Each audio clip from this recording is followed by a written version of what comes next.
কই যাব? মানুষের বাড়ি গেলে ধরা খাইলে তো ভিডা বিসমিল্লাহ ছাড়া সমানে চলবে না। এমন জায়গায় যাব যেখানে ধরা খাইলেও জামিনের একটা রাস্তা আছে। কই যাই? গুনতে গুনতে খবর নিয়ে দেখে গতকাল রাত, আগামীকালকে ঈদের দিন, আমার মামা সুন্দর একটা গরু কিনা ফেলাইছে।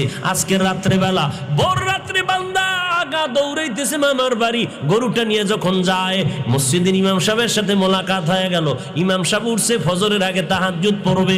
হঠাৎ দেখে ওই এলাকার বান্দা গরিব মানুষ গরু নিয়ে যায়। কই যাও?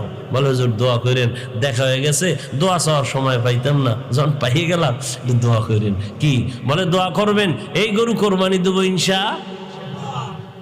তুমি না গরিব মানুষ, গরু ফাইলা কই? ফাইলাম কই? ভোর রাত্রে আনছি। বুঝেন না কই ফাইলাম? কই ফাইলা? কয় হুজুরে গরু আনছি মামার বাড়িতে। মামায় জানিনি? জানলে কি ভোর রাত্রে আইতাম নি?